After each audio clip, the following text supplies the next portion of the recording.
Hello and welcome to the Live Well podcast. I'm Liz Moore, a communications partner at Integrated Living Australia, and I'm speaking to you from Gubbi Gubbi country on the Sunshine Coast, where the Gubbi Gubbi people have been the traditional custodians of the land I'm recording from for thousands of years. Integrated Living Australia acknowledges Aboriginal and Torres Strait Islander peoples as the traditional owners and custodians of this country. We pay our respects to them, their cultures and customs, and to elders both past, present, and emerging. Today, I'm very pleased to be joined by Integrated Living's Shelley Myatt. Shelley is speaking to us from the Toowoomba region in Queensland, which is on the country of the Giabal and Jarawar tribes. Shelley is the Centre Coordinator at our Toowoomba Wellness Centre, which is a joyous hive of exercise and recovery activity for many wonderful clients over the age of 65. Shelley has been in the health and fitness industry for many years. She is a personal trainer and gym instructor and was the manager of the University of Southern Queensland gym while they opened 2 more gyms at their Springfield and Ipswich campuses. She also had her own business, Shelley Myatt Fitness and Wellbeing, with a primary interest in women's health and the ageing body. Shelley is also a mother of 5 who tragically lost her daughter Isabella to sudden infant death syndrome as a baby, and her beloved husband Paul, along with cherished daughter Imogen in a car accident in 2012. Shelley knows all too well about coping with grief and loss and the loneliness that can come with those. With an incredibly inspiring outlook on life, Shelley is happy to share her story to help others in facing their own challenges. Let's speak to Shelley and find out more about her inspiring journey. Can you tell us some of the key things that you enjoy about your job as a Wellness Centre Coordinator with Integrated Living? Well, that's incredibly easy, Liz, to talk about because I absolutely love everything about my job. It's an incredible centre to work in.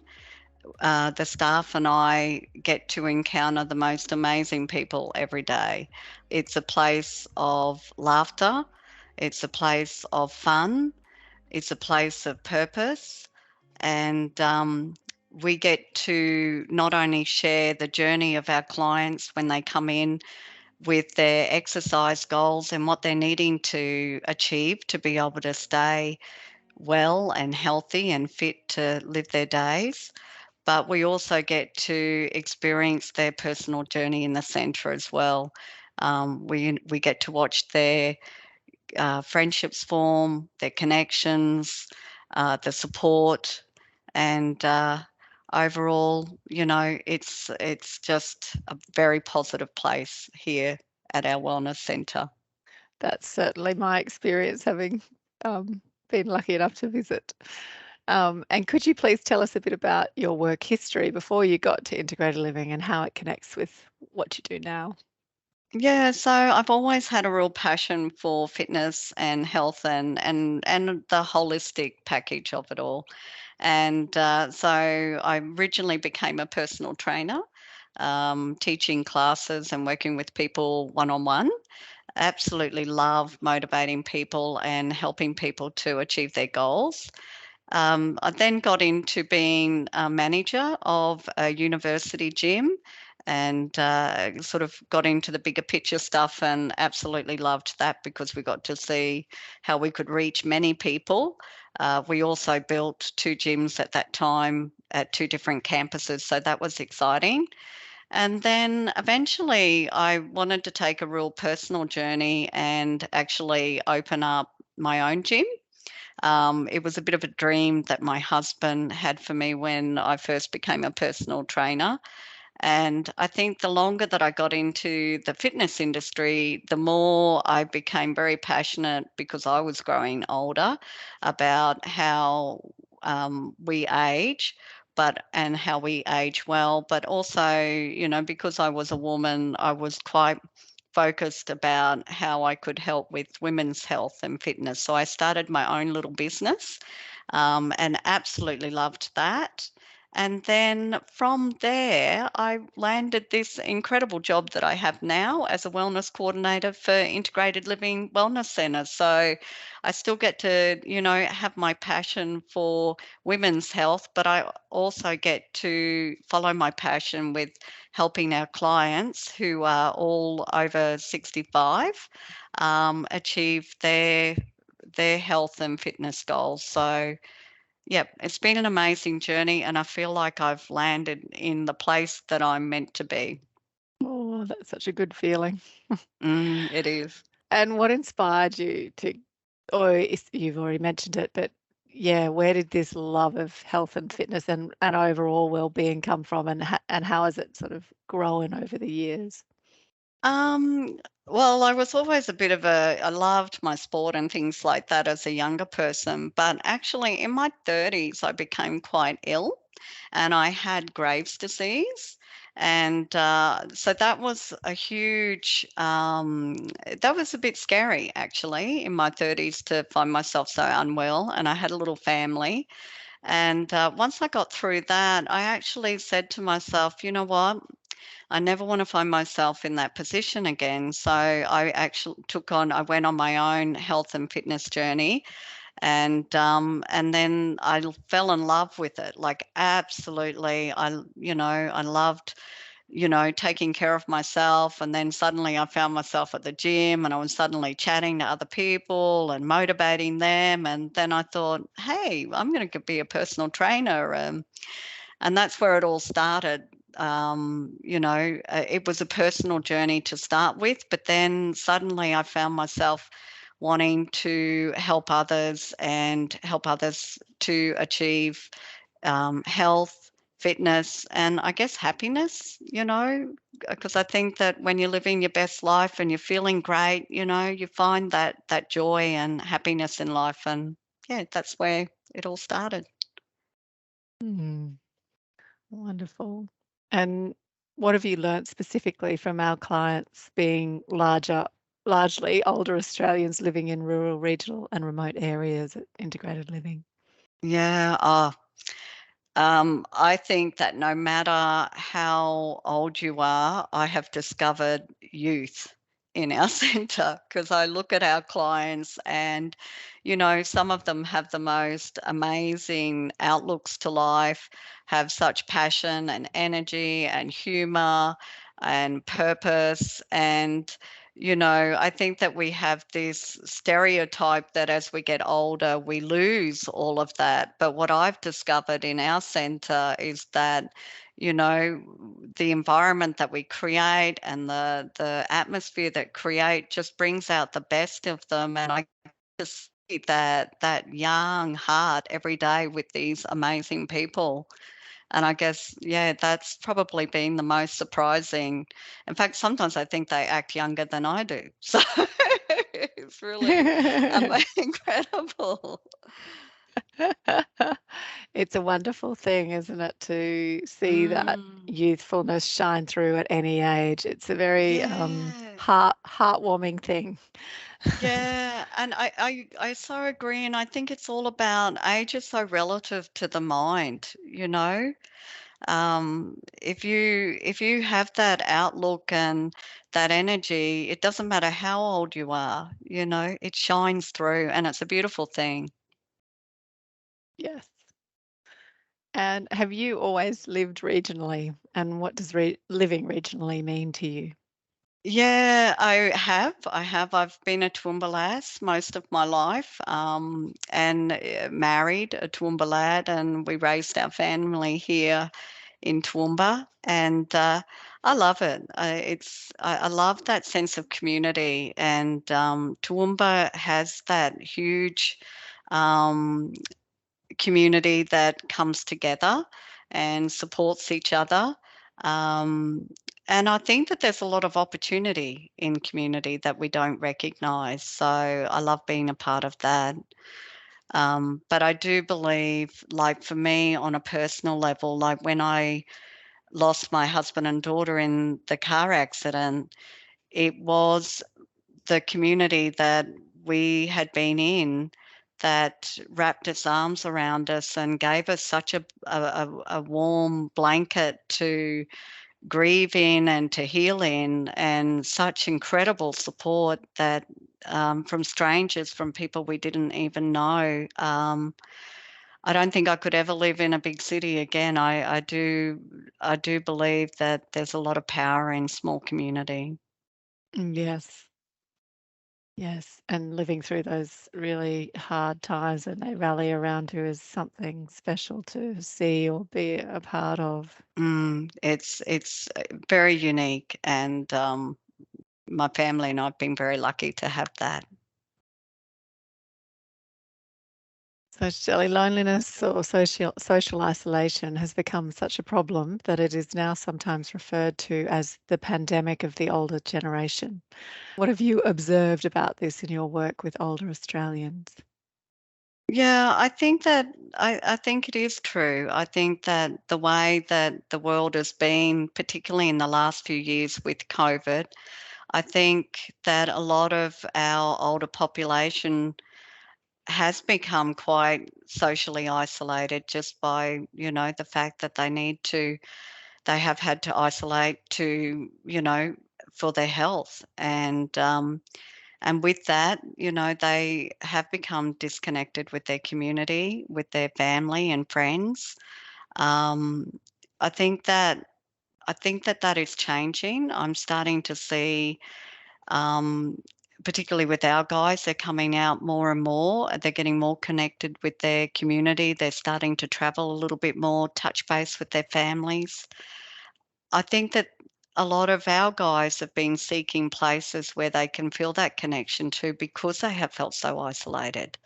I think that now that we're moving to that after phase, I can really see in our clients that they are reaching out and trying to connect more, because I think I'm repeating myself, Liz, but did feel that social disconnection. They are needing that.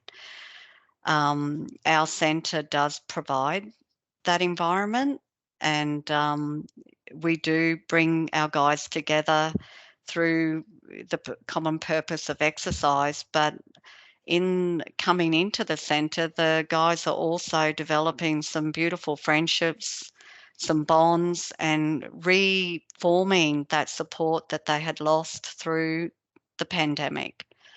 I also think that, our centre, and the relationship that our guys are developing with myself and our team here has been really beneficial to building their confidence in themselves physically, and I think emotionally as well. And it's nice to be a part of all of that. It's lovely to be able to share that reconnection with them.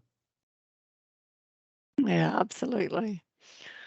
And Shelley, your experience of loss is greater than so many others.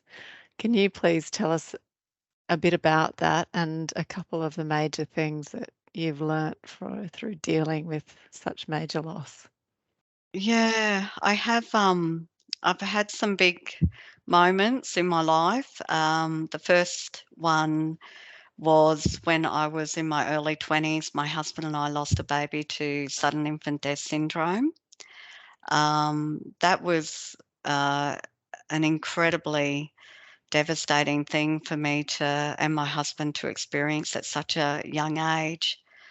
I was very grateful that I had Paul and that we were able to have that journey together. And I feel that, it really helped our relationship, and the healing process that we shared that experience together.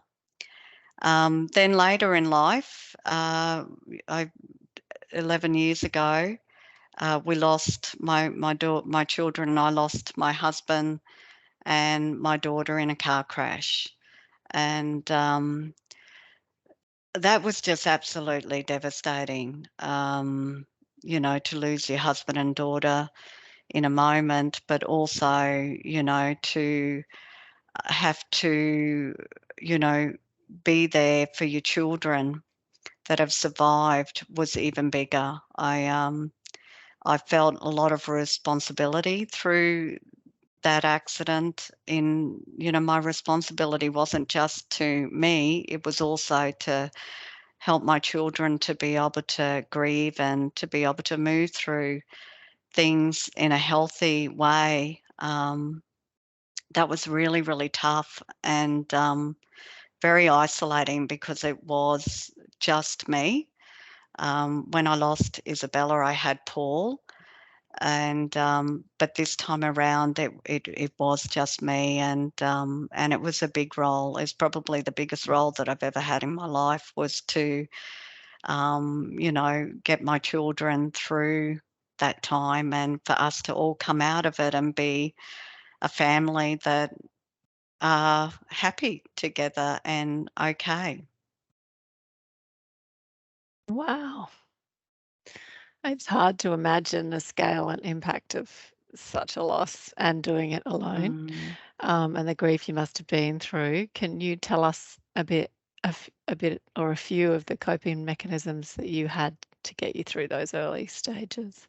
Yeah, there was probably, of course, the support of my family and my dear friends. They and community. There was that, as I spoke earlier, there was that instant wraparound. So we were very lucky to have that love and people there to catch us when we fell and to lift us and to guide us through that very difficult time with all the decision making that we had to make. Um, and I think too, for me on a personal level, my passion for, staying healthy and being fit and taking care of myself became quite strong. I felt that if I looked after myself, it would keep me physically and mentally strong so that I could actually be able to do what I needed to do to, move forward and to be able to help my children to be able to grieve and move forward as well. So that was a big thing. And I think that as time went on, I think, you know, making sure, like, as time went on, I just felt this strong need to honor my family by actually living my life the best way that I could. Paul was 45 when he died, and Imogen was 18. And I just felt like there were so many dreams that Paul never got to live, and that Imogen was just getting started. Like, she had such an incredible road that she could have, taken. And I think that the more that I thought about that in my grief, the more that need, that wanting to um, live my best life and appreciate the life and what I have in it became even stronger. Um, because they couldn't do that, I felt that it's really important to me. So I guess that really has helped to shape my outlook throughout these 11 years. And I've really worked hard to try and pass that outlook on to, my family to help them through what we've been through, but also, in the picture, I try to pass that on to the people that I encounter too, to have that positive impact on others. Mm, that's very inspiring. And now, 11 years on, can you give our listeners some insight into how you learnt to cope with those times when the loneliness was really at its peak, those really intense times? Mm, I think I probably just answered that. In that in terms of, forming that strong outlook about life has been probably one of the key things that has kept me going and kept me being able to, get up each day, and, live my life the best way that I can. Um, I think along the road, it's It's such a roller coaster of emotion that you feel when you're grieving. And I know, especially when you're grieving the loss of two people, there were many ups and downs throughout those years and incredible lows, and incredible difficult times. But I've always allowed myself to feel those feelings, but I've always had that deep down appreciation for the life that I still have and that I still need to live. And I think that that was probably a really big focus in helping me through the last 11 years.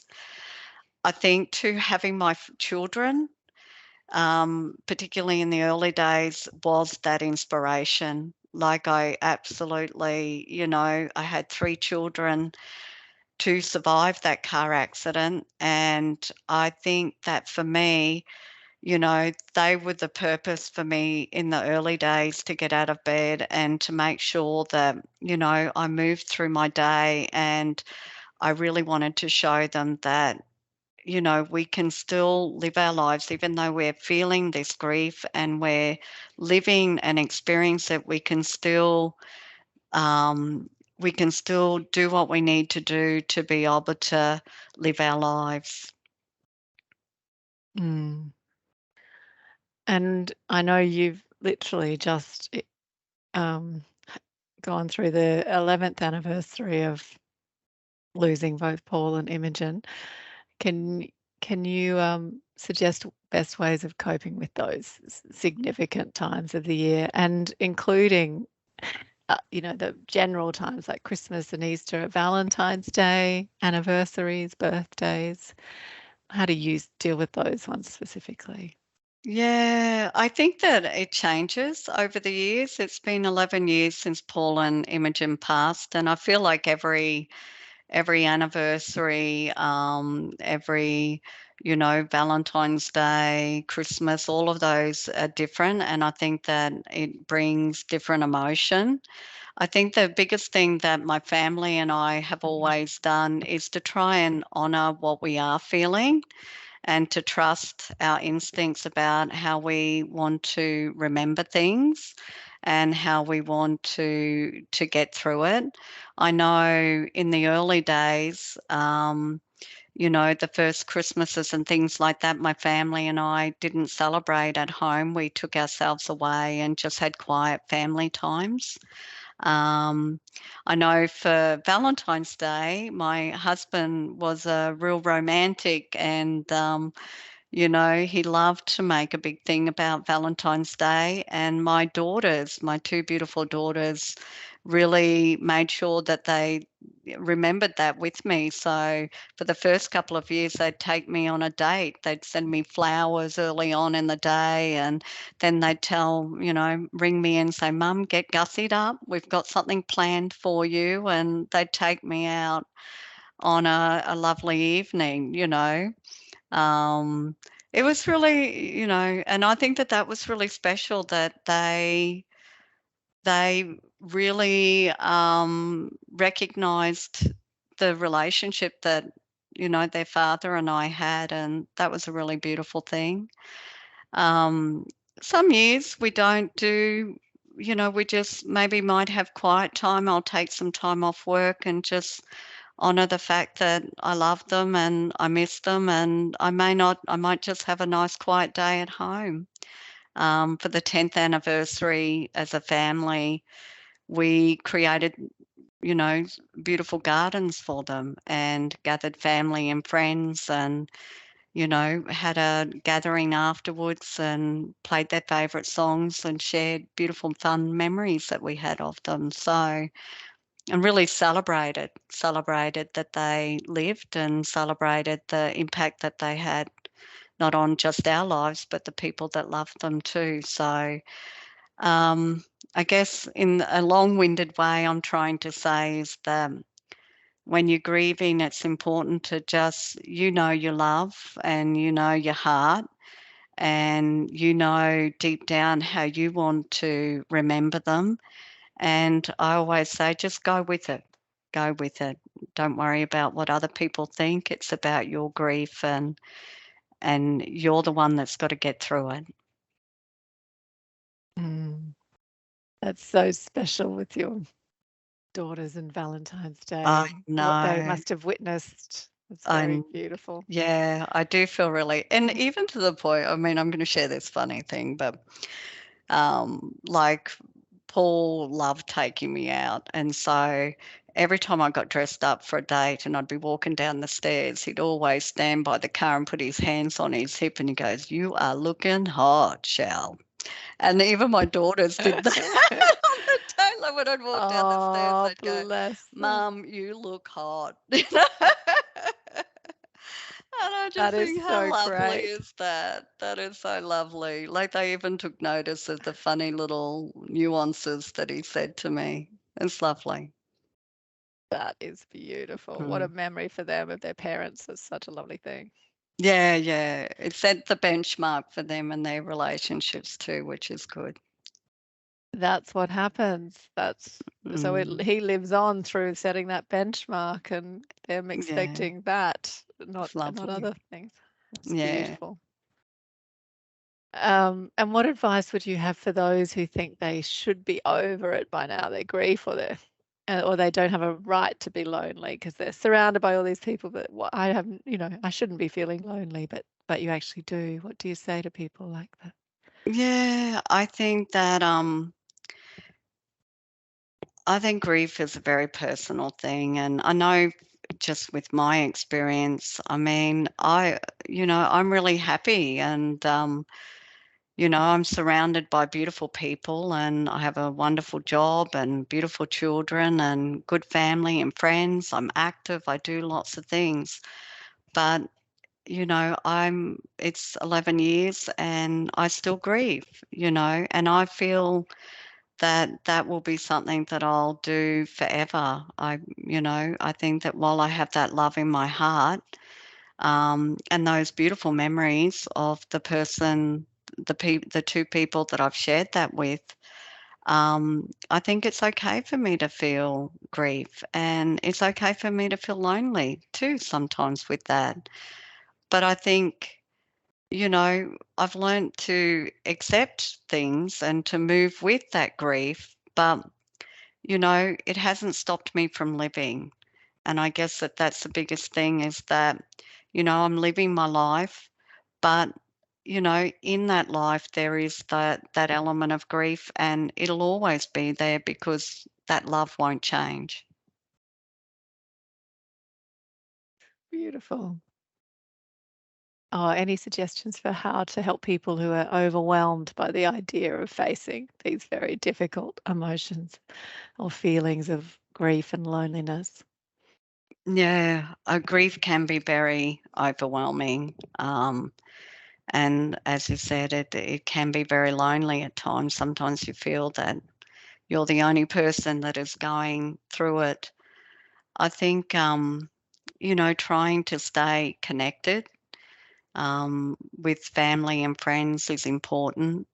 But also, too, if that's not possible, staying connected, you know, um, in your community, finding groups that you can belong to, forming new friendships, um, finding purpose is really important. And I think that it's through that connection with others that you start to realize that you're not really alone on your journey. That we all have experiences that shared experiences sometimes too that keep us bonded as people and as community. Mm. And any last words of hope for listeners who are still coping with grief and loss and loneliness? Yeah, I think for me, you know, I like to think that I am the person that I am because of the journey that I've had in life. And, you know, I think that grief can really change you, and sometimes you can really grow through your grief. That love that you have for those people can reshape the way that you think about the world. And sometimes the way that you move in the world can be so different because of that love that you've had for, that person that you've lost. And, I kind of look at the person that I am now and I say to myself, thank you, Paul. Thank you, Imogen. Thank you, Bella, because if I never had you, I wouldn't be me. And I'm a better person for having had those people in my life. Sorry, I'm just, it's a powerful thing. Very powerful. Thank you so much for sharing with us. Very moving. Yeah, anything else you'd like to share? No, I think that just about said it all. Except to say Surely do. thank you for, allowing me to be here and to share my experiences with our community and having that opportunity. Thank you. Oh, thank you, Shelley, so much for it's an example of who you are, that you're so willing to share, very challenging stuff with the world, to help people get through it there also. So Yeah, I do believe that if we do have an openness to talk about these things and we do share our experiences, that it does break down those barriers, and that over time it will help others to be able to move through grief with acceptance. thank you for listening to our Live Well podcast on loneliness and grief. We have another podcast on ways to deal with loneliness through challenging times. We also have a blog article about loneliness and ways to help elderly loved ones through it. You can read it at www.integratedliving.org.au. To find out more about Integrated Living Australia and the services we offer, visit www.integratedliving.org.au or phone 1300 782 896. Bye for now.